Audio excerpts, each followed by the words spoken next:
Humans of the cardboard, welcome back to Just Nuts, guys. We are back yet again for another post-Dune deck profile. This one is a cool one. I put up the poll for you guys to vote on which deck profiles you wanted the most. You guys started with Unchained as number one. We already did that. Now we're on to INFERNOBLE-KNIGHTs before we move to the rest.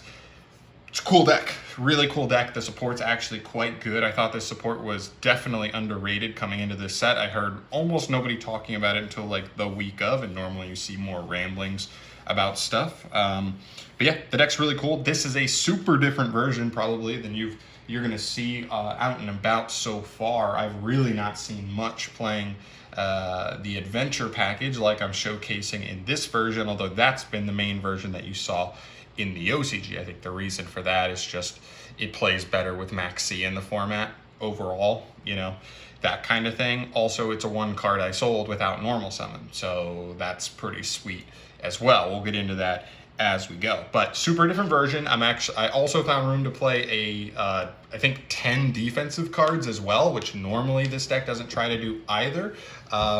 Let's face it, the TCG is pretty combo hungry, pretty bombastic with the giant, super crazy combos. And this version is not necessarily geared to that. We're able to play more defensive cards, so we don't auto lose going second in certain instances, as well as even if our combo does get stopped, we could still have a hand trap or two to kind of keep ourselves alive for a turn and make it happen on the following turn. It definitely has some cool stuff there. Shout out to my boy Charles. Definitely drew some inspiration from what I've been seeing from him with the deck so far.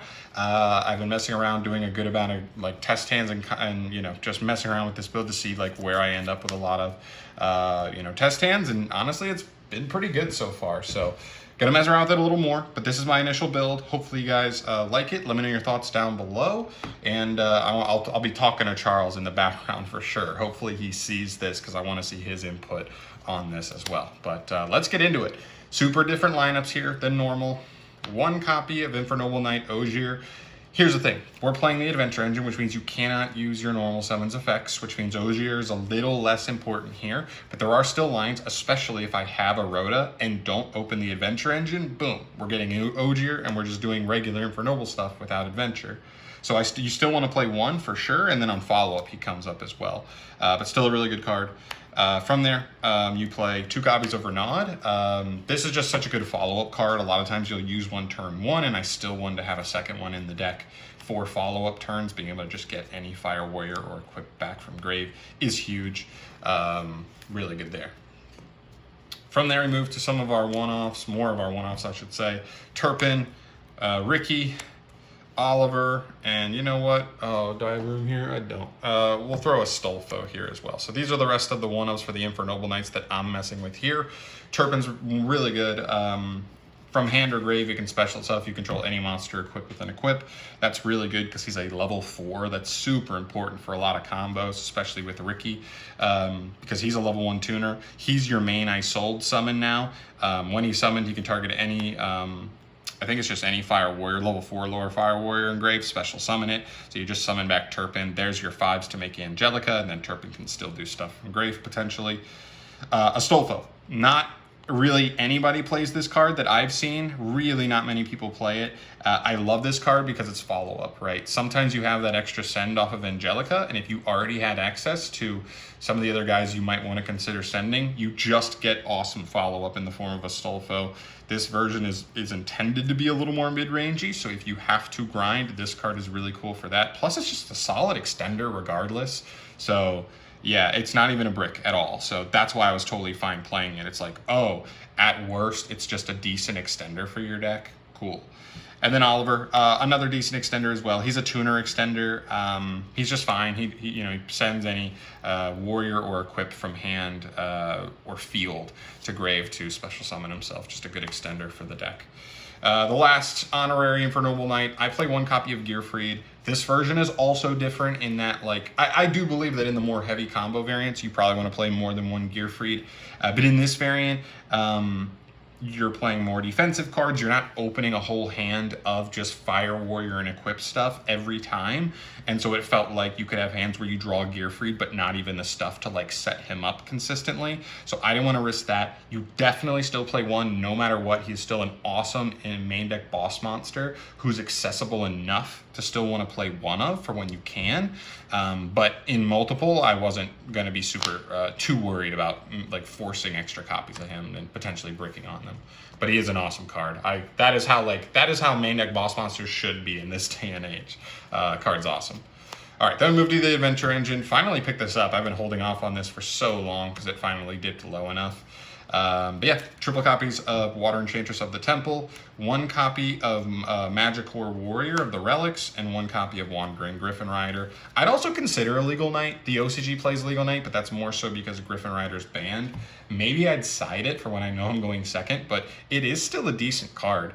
There are definitely formats and matchups where it's just straight up better than Griffin, but the cool thing with Griffin is specifically going first, being able to like save yourself from nibs, other hand traps before you even have to commit into your combo sometimes is super important. By the way, if you don't know this card, he just jumps on the field if you control an adventure token, and the adventure token itself is Warrior. So this engine like pretty much is a one card Ice Hold without normal summon, because you just summon this, use the token, make Ice Hold, boom, Ice Hold is combo.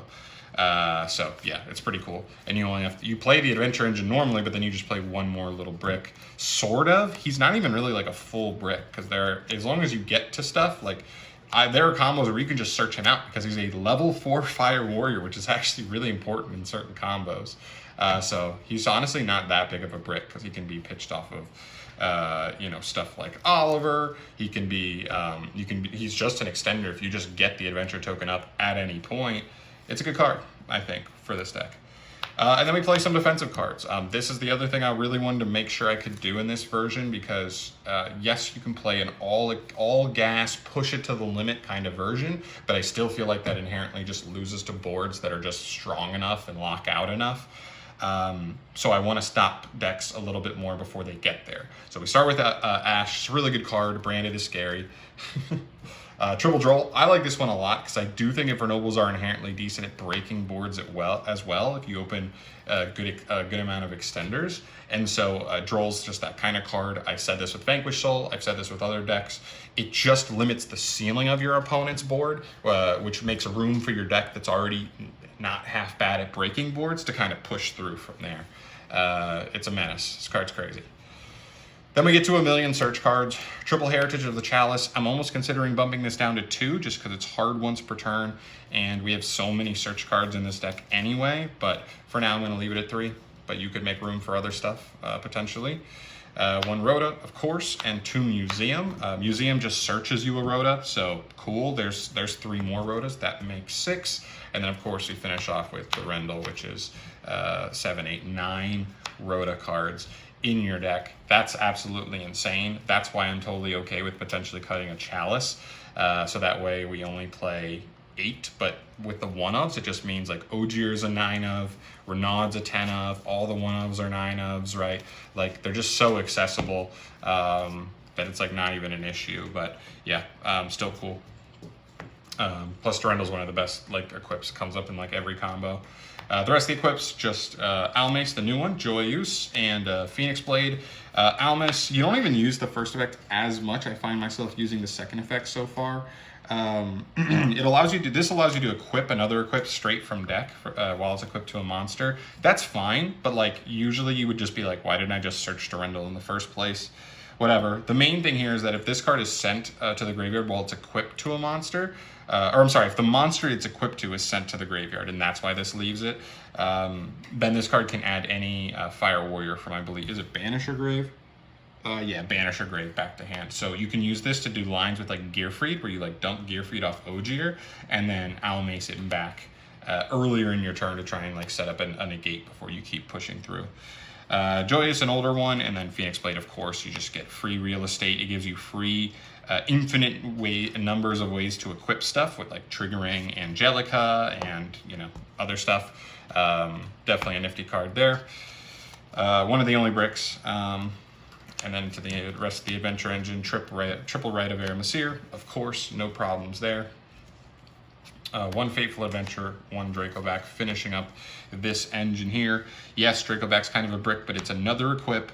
It allows you, the Adventure Engine, to actually give you value going second to actually push through boards. That's why even if you don't play Illegal Knight, the engine's still not bad at playing into boards just because of this card. It's going to definitely put some pressure on your opponent to answer it. And it also helps you in the grind. The fact that just every turn you're like, give me another Water Enchantress. That's going to get me another level 4 Warrior Body with a token, and like we're going to keep going. Then for the final cards in the main, one Called by the Grave. Definitely wanted to find room for this just because of Droll. Droll is terrifying for this deck for sure. There are some ways to play with it, I know, through like around Droll in some instances, but there's no ifs, ands, or buts about it. We do search a lot in this deck, and most hands probably crumble to Droll. So if I can play a one-of that just saves my keister to it, you know, why not? There. And lastly, 3 Imperm. So triple Imperm, triple Ash, triple Droll, finding room for those in this deck really makes me feel better about the deck going second, because you have not only those, but the Adventure Engine inherently really helps you push into boards as well. So I feel really good about that. Into the extra deck. Now, the extra deck I feel a little bit less confident about.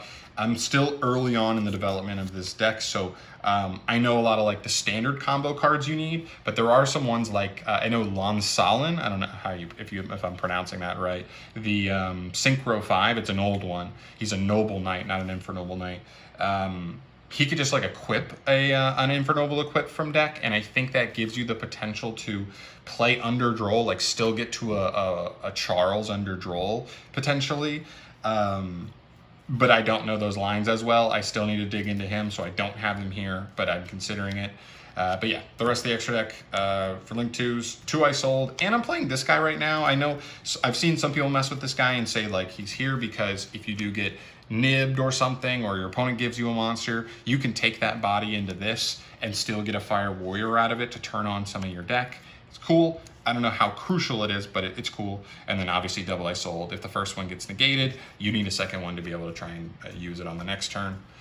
Double Charles the Great. I wish, man, Charlemagne's such a better name, dude. It's crazy. But yeah, still a good card. Really amazing card, actually. He's a spell and trap negate plus a pop, I believe a non-targeting pop. At that, and he's huge, and he's annoying, and he's really tough to deal with. I will say he does crumble because so much of your board is kind of invested into Charles the Great normally. Stuff like Kaijus can be annoying, but most other board breakers, the deck can kind of work with. So that's cool. The last one I have here is Unicorn. The only reason I have Unicorn here is because a lot of times on your end board, you'll just end with Isold still on board, because like once you use Isold, you just do a bunch of synchro summoning, so you never really link up with Isold. And so on the next turn, if your opponent like even tried to break some of your board but didn't clear it, they might have been like, I'll leave Isold. I need to take care of the bigger threats. You just then like make Unicorn on the next turn. It's kind of cool. And also going second, sometimes just making Unicorn. If you make Isold, it gets negated but not removed. Make Unicorn, break a board kind of thing.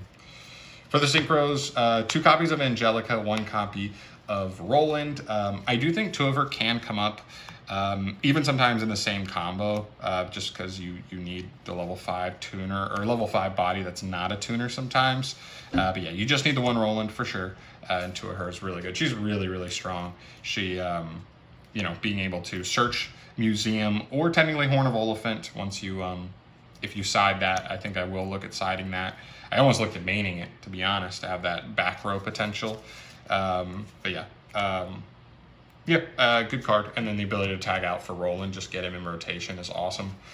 2 copies of Charles. I do think 2 is solid. I'm just big on that. And then 1 Barone de Fleur. I don't find myself making Barone all that often in this version, just because, like I said, we're a little bit more mid-rangey. We're not doing like the super crazy wombo combos that other versions can push out a little more consistently. So I don't find myself going too far past setting up like a full Charles and maybe the Adventure Engine. But if you can, Barone is still there. And sometimes you may have a weird line where you even mess something up and you don't have levels to make 9s, but you could make a 10. And it's a Warrior, so you can still make it under all of your locks and stuff. And then I have the 3 Exceeds here. I don't think these are mandatory, especially not the 5. I think these 2 are really cool, and I like the idea of them, because even after you lock yourself into Warriors, being able to like bounce multiple cards is pretty good, and then crash this guy because he's tiny, he's only 1500, and then be able to summon our Torgus, and then our Torgus equip a bunch of equips for free and like get really good value there. I quite like.